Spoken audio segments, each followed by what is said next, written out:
Standing up in McKinney, this is According to Kellis, episode 570, coming to you on the 22nd of January, the year of our Lord, 2024. And today we're going to do a McKinney Monday. Before we get there, let me remind you, the best way you can help me continue to make a difference, to get the word out, quite frankly, to be a beacon of encouragement when, if at all possible, I can be, and calling them like I see them. That's right. Independent media is a dying breed, but we're going to do what we can to keep fighting the good fight here. Before we get to the meat of the show, let me again state the obvious.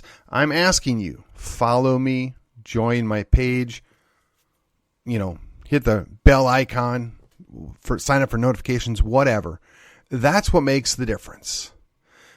It doesn't matter what podcatcher that you're on, whatever one works for you is great. I'm on almost all of them, but when you follow the show, you get those updates. You get that show sent out to you. You can't depend on what's happening. And I'm going to give you some evidence, direct evidence of that here in just a second. And secondarily, the social media stuff, right? I have a page and I have a group over at Facebook. I drop in over at Gab and MeWe. I have a presence there. I don't spend a lot of time there just because I haven't found it worth the time. Doesn't mean that it doesn't count. Doesn't mean that it doesn't matter. I haven't found the justification just yet. And at least for the time being, most of this material is still available through YouTube. It's basically an audio program. Why did I bring this to your attention? Why does this matter? Well, I've been asking you to rate or review. I've been asking you to follow and join the team, right? At the page or the group. Last week, I had 2 shows back to back that were at roughly 1,000 downloads per episode. Friday's episode, which I thought was pretty darn good, was a 5 for Friday. And according to my pod bean, I have 10 downloads. I find that extremely difficult to believe. It makes no sense to me. And I've had these anomalies going on for several weeks now where I'll have, let's say, between 600 and 1,000 downloads on multiple episodes. And then I'll have this anomaly episode that has 24 or 10 or 40 or whatever, double digits. And I haven't seen that for well over a year. It makes zero sense unless somebody or something or an algorithm is biting me in the backside. Now, I imagine it might have something to do with the topics of the day, but I don't have any proof. And it doesn't make any sense. So what I would ask you to do, this is episode 570. I'd ask you to pause, go back and find episode 569, which came out on the 19th. Do me a solid and download it. I want you to listen, of course, because I don't do these episodes for no reason. It's not that I that I don't value your time. It is, but I'm wondering if something's going on. And if you do me a solid, you've listened to this episode or you're in the process of listening to this episode, go back and download that episode and let me see what happens. I mean, I want you to listen to it. Yes, of course.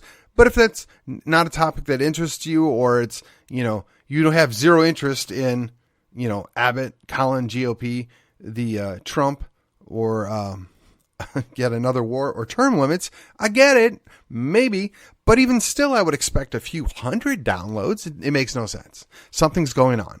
So this is my workaround, because if they're actually listening to the content, well, that would explain why they block it. If they're just doing it off the keywords, okay, then that explains why it got demoted or whatever the term is. But it's an experiment, okay? Do me a solid here. Help me out. All right. Today's episode, McKinney Monday. Here we go. So apparently, last week, there was a fire that took place down by Towne Lake. Now, if you don't live in McKinney, Texas, the best way that I can explain it to you is it is a man-made lake fed by a creek, and it's a nice little park.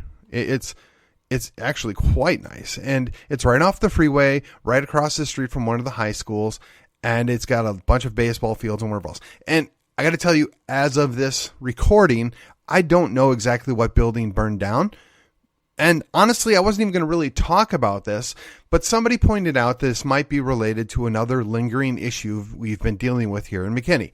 So I'm going to talk about it in the most basic terms because it's a valid point. And I hope this person's wrong. And I hope that it was just a tragic accident or something failed. But let us consider a possibility. And again, I'm not saying this to trash the city. I'm not saying this to point the blame at any one specific person. I believe that in all likelihood, when it's proved out, it will be probably a combination of factors, or it could be wrong. So we're just going to talk about this and the possibility that there were some homeless people that were looking for shelter. And then they took some steps to create heat. Because let's face it, the last several weeks it's been cold, unpleasant, for McKinney, Texas. Now, occasionally we get the few days where it goes sub 30. Last week we had a number of days that were sub 20. And this week we're still going to have a few more days where it's in the low 30s and rainy and sleety out. So we expect that people are going to need shelter. We expect that people get desperate in those times. And this has been a big challenge for Collin County, for McKinney. We don't have the easy play here where we just ship them over to California, which apparently was all the vogue. Not unlike what the governor's been doing with shipping illegal aliens to blue states. But the fact of the matter is, these are people. They deserve a certain amount of dignity, a certain amount of care and respect. And while a good number of them, without doubt, are damaged, what I mean by that is they have either mental illness or some kind of infirmity that puts them in a situation that they're stuck in. But because we care about people, we care about the least of these, we have to offer something. We have to do something. And I'm fully aware that the consequences are you're probably going to end up with more of the problem, because when you reward, in scare quotes there, when you take care of issues, people tend to find more issues. They tend to find more justification. I get all of that. But at a certain point, we have to also realize that people need to be protected. People need to be treated with a certain amount of respect. And I don't think that it's a good look. I don't think it's a good idea to leave people out to potentially freeze when we don't need to. Now, I would say the city owns a number of facilities that could have been set up for some form of shelter over the cold, sleety weather that we have had. We could have done that. I would say that there's a potential that the county might have been able to do that. I would like to think there was a private entity out there that would do that on their own. But let's face it, when you're dealing with a lot of these folks, they don't trust anybody. They don't want to be taken care of. And quite frankly, the reason some of these people live on the streets is they don't want the handout. They want to be their independent nature. I mean, granted, their choice of independent nature is probably not what we, the normal tax-paying middle-class people would do. But to a certain extent, I got to respect what they want, what their desires are. But on the flip side, especially those folks with mental illness, or worse yet, we have veterans that are in this mix, right? And they have, whether it's PTSD or some other, combat-induced infirmity, or even just, the after effects that aren't necessarily induced by combat, but they're just altered. I especially care about those guys. I especially want to do things for those, women and men that served, but we don't know. And it's really easy to dismiss them. It's really easy to want to kick them to the curb. It's really easy to refer to them as cockroaches. I don't feel that way, but I know people that do, and I get it. And as an analogy, and it's unfortunate. It's not a way I would want to think of other humans or other people that live in this country, but I get it. I understand where their head is at on that stuff. So the question is if this occurred because of that situation, how might we remedy that going forward? What might we do to take care of the least of these? Now, I'd like to believe that with the multiple churches that we have in town, that they could each take in 3 or 4 people and care for them over the, bad weather. I would like to believe that, barring that, the county or the city has some kind of facility that is not currently in use or not susceptible to, let's call it, being damaged. Even if it's a warehouse, it's got a dry space and some heat. And I got to be honest, if you're used to sleeping in the park, that's probably a step up. So let's not say, if we're not giving them the Ritz, that we don't care for them. But on the flip side, a lot of these folks, they just don't want to be bothered. They don't want to be messed with. They have their own version of their own independence. So this is a tough spot. Where do we go? What do we do?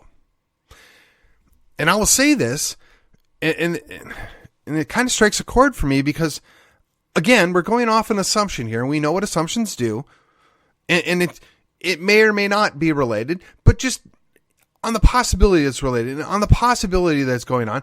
And let's be honest with each other, we see these folks out and about in town. We see them off the freeways. We know they exist. Many of them would just soon be left alone and disappear. There's not a really good option here for them. So I'm asking you, rather than have a tragic accident occur, which in this supposition was caused by folks looking to warm up, could we do something different, something better? And I'm not suggesting we put them in the library. That's a foolish idea in my opinion, but there's got to be other options. I just don't know what they are. And the thing is,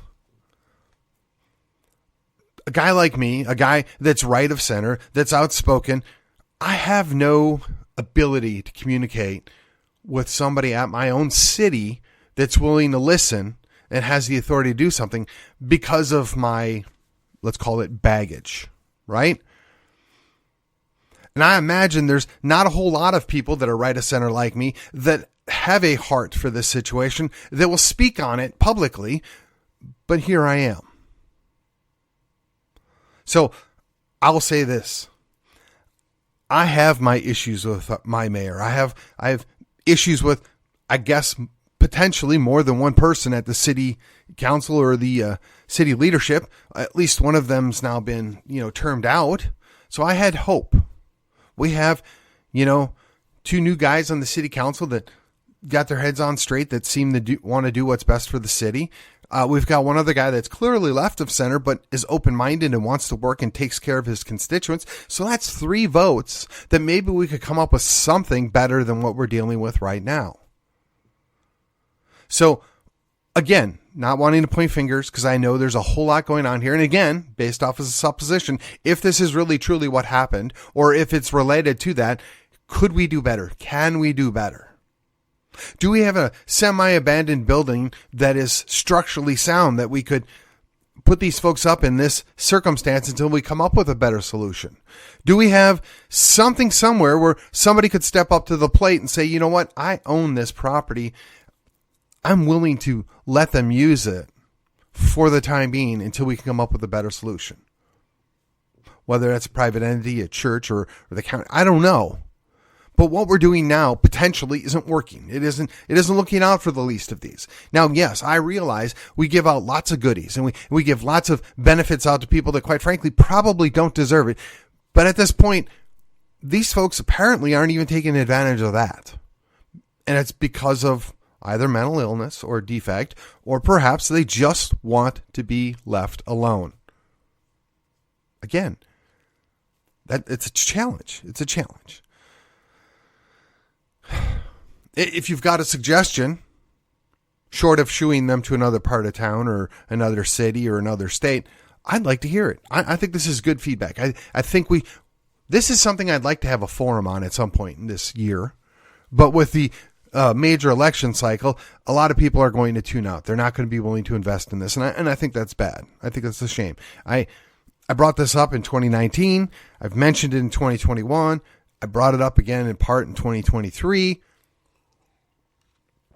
And here we are approaching 5 years later, and we still haven't really dealt with the issue. But then again, that is what government does, right? They don't solve the issue.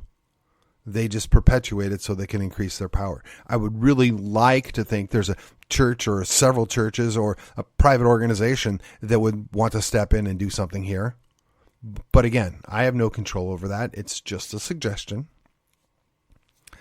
All right. And I wanted to throw a few minutes follow-up on a slightly related topic, the issue of term limits. Now, I know I spent some time talking about this on my 5 for Friday, so I'm going to try not to duplicate what I did there. But I think it bears repeating in part. If you're given an 8-year term to serve at the city council, and if you serve that and do everything that you can, you should be able to retire or step back knowing that you accomplished a great many things, or that if you didn't get certain things done, there was a very good reason for it. So that leads me to a possible conclusion here. If you didn't get enough time, does that mean you were a failure? Not necessarily. If it's that you just don't want to give up the power or the control or perceived power or control, is maybe the problem you and not the term limits or we the people.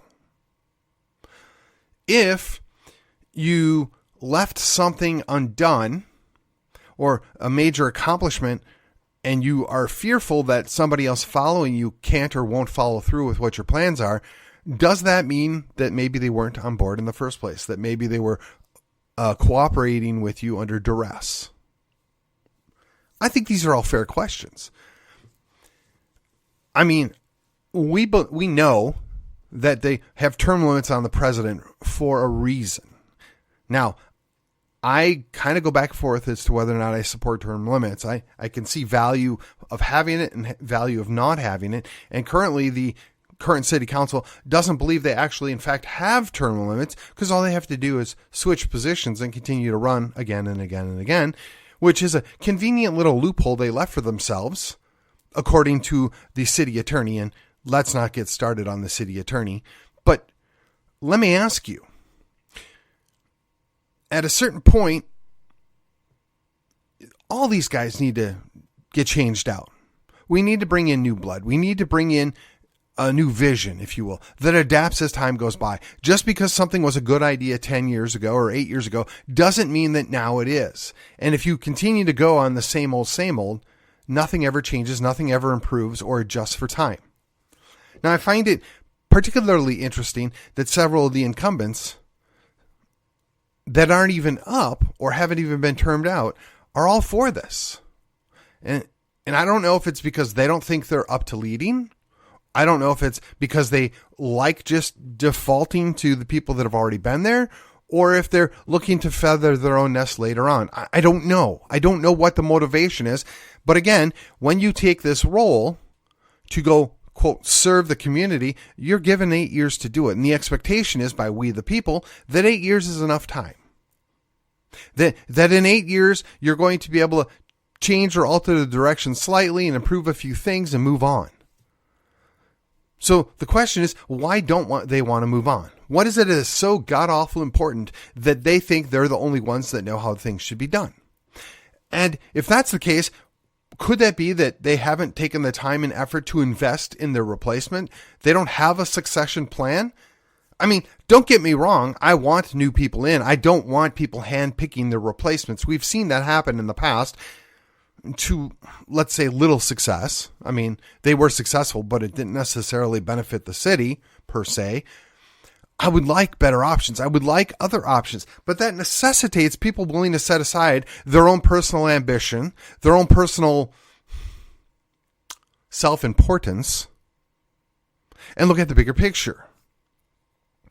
I'm not saying these people don't want to serve. I'm just saying that perhaps they could look for a different avenue to serve. It's not, they're the ones that keep saying that, well, you're not engaged and you're not serving. Well, here's the thing. And this does go directly back to point one here. When you're being told We have zero interest in you, right of center people, coming and getting involved. We have zero interest in, quote unquote, our political enemies having any say or any influence over city and what happens here. Of course we're not serving. I find it ironic that they pick and choose their partners and prop them up and promote them and then dismiss us as not counting because we're not serving in that way. But I know a great number of people that have chosen to serve in other ways, whether it's at the county, whether it's at the state boards, whether it's just doing things with their church or their schools.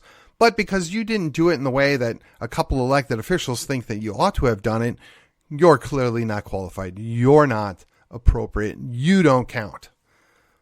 Well, that's awfully ridiculous, demeaning, and short-sighted, if you want my opinion.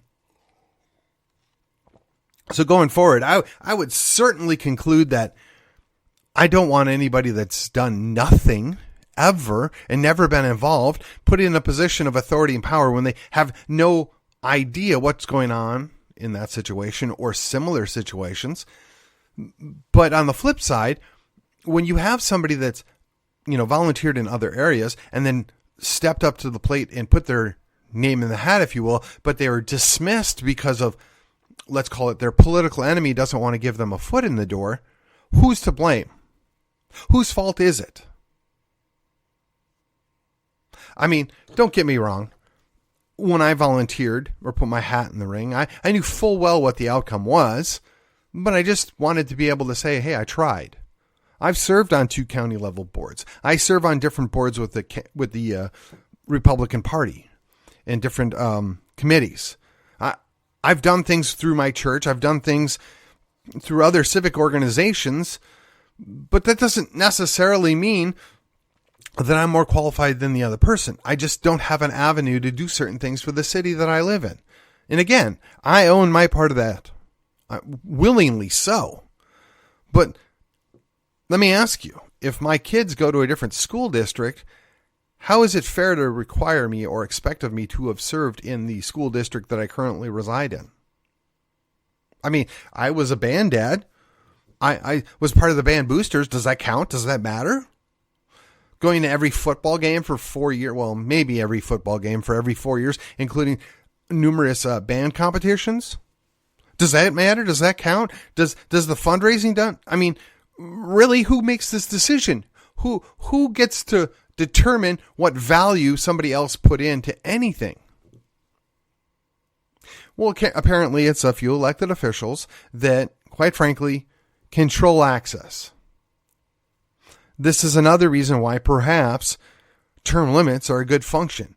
That you every so often change out the people that are acting like gatekeepers and won't let other people get involved. Just saying. I'm less concerned about a specific individual being elected and more concerned about what is it that they accomplish while they're in office?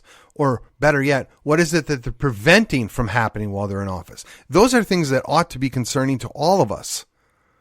And it's real easy to make it about an R or a D or a leftist or a progressive or a uber conservative or whatever pejorative you want to throw in there. But if we're supposed to be looking at the greater good, if we're supposed to be looking at the best outcome for the city that we live in, some of that's supposed to transcend the politics. Some of that's supposed to matter over and above what somebody's affiliation is. I see it happen in Plano. I see it happen in Allen, for better or for worse. But apparently in McKinney, unless you kowtow to a few individuals, you're not qualified. You're not capable of serving. And that's disappointing.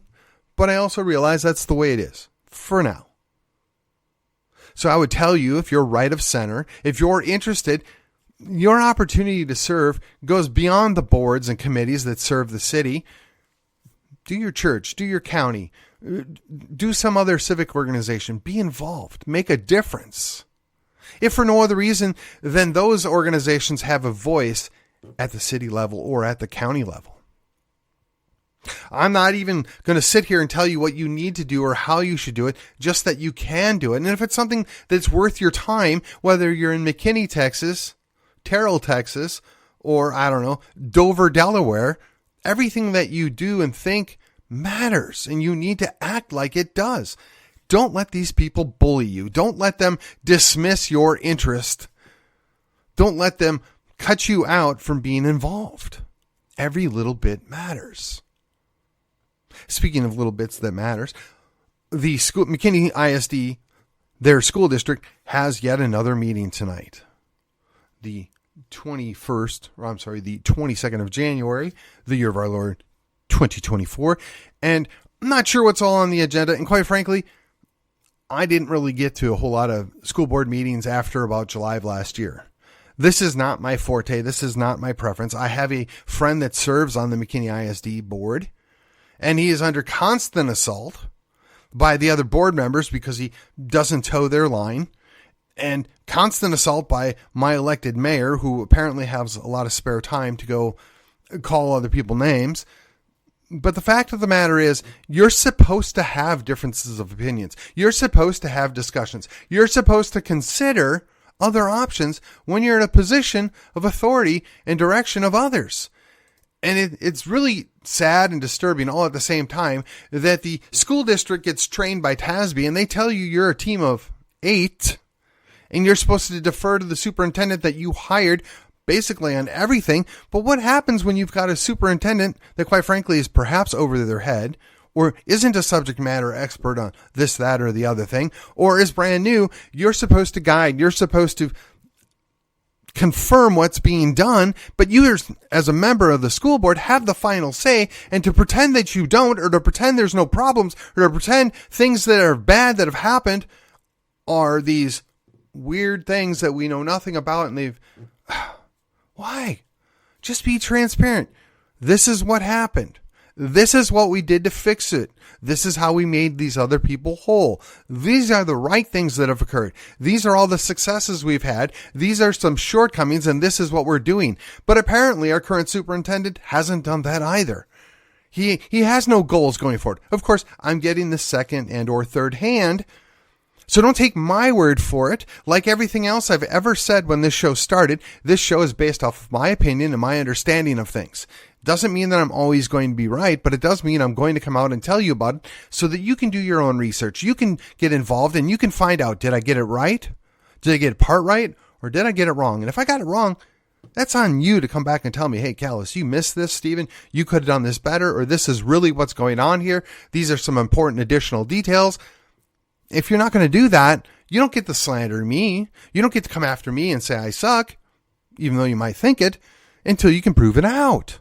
And I'm really careful. I try so hard to stay objective and be even-handed and fair and not just resort to, the name calling that sometimes would be justified, by the way, and try and give you more.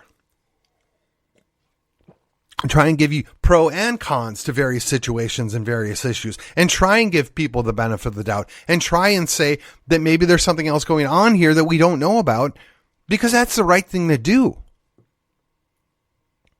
The whole world doesn't work that way, though. The whole world doesn't see things the way I do. They don't believe in necessarily being fair-minded or even-handed, but that's okay. I am who I am, and I'm going to continue to do what I think is the right thing. So I'm encouraging you, if you don't know what's going on or you have questions, you have an opportunity. The school district has their meeting tonight. Go and visit.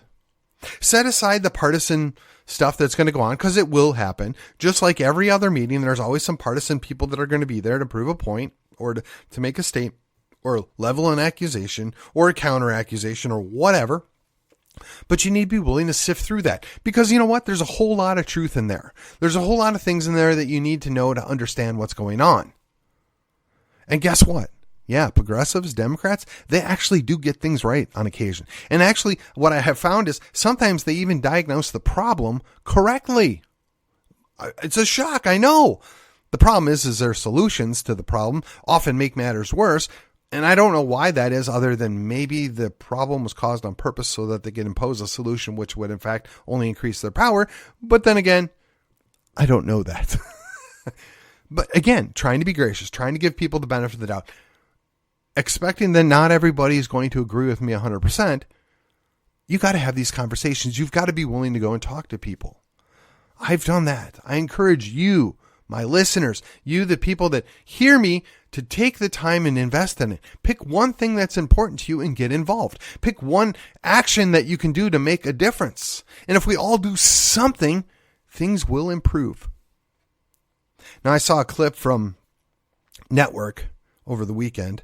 And if you don't know what Network is, it's a movie. Takes I think it was made in 1976. And basically, the anchor of this news broadcast essentially loses it. He goes mad, for lack of a better term. But he gives a very, very insightful, really, and accusational and aggressive monologue, calling everything out as he sees it. Now, again, going back, I don't necessarily agree with all the things that he says, but the fact that it was said and the fact that it was aggressive and telling people, if you want to fix it, you've got to get mad. There's a lot of truth in that. There is. You've got to get motivated. I can come here every day and tell you different things that are happening and different things that you ought to do, but you're not going to do anything until you get mad. Until you get mad, but really until you get motivated. Some people get motivated by different things, but let's be honest. Anger is a good motivation. Now, I don't want people running around half-cocked, angry all the time and being equally abusive. I want them to be motivated and to do productive things with their anger. And the Bible talks about, it's okay to get angry, but don't sin, right? Don't act out on that anger. Okay? So that seems fair, right? Let these things that are happening or not happening motivate you by being upset, by being angry, but go and do something positive with it. Make a positive change. I don't care if you donate your time, your money, whatever works for you. Invest your skills into improving something. The time is now. There's no going back, and things aren't looking better really anywhere. And yeah, okay, Trump might get the nomination, Trump might win, but that only addresses the problem in D.C. That does nothing in McKinney, Texas. That does nothing in Austin, Texas. There are many other things that are going on that we, the people, can address. We, the people, can improve. Trump is not your salvation, and he's not going to make a difference after his term is over, quite frankly. Not he himself. Some of his policies might. Some of his appointments might. We've seen that happen in the Supreme Court. But at the end of the day, he's got 4 more years to maybe do some things, assuming he wins. And if you're putting all your eggs in that basket, I can assure you, you're going to be disappointed. And I'm looking forward to Trump basically saying, look, I'm great. I'm awesome. I'm going to do all this good stuff, and I'm going to get rid of all these, people here and do all these good things. But guess what? What I'm doing only affects D.C. So if you're in my home state of New York or my home state of Florida, I don't know which is his home state anymore. If you're in Montana, you're in Texas, you're in Florida, you need to get your act together. You need to get involved locally. You need to do all these things. That's what I would like to see. That's what I would expect to see and hear, but I don't know yet. There's a whole lot of time left, and we'll see what plays out. With that, this has been According to Callus, trying to remain positive, trying to encourage you that there is still time to improve things right where you're at. And with that, I will see you on the other side.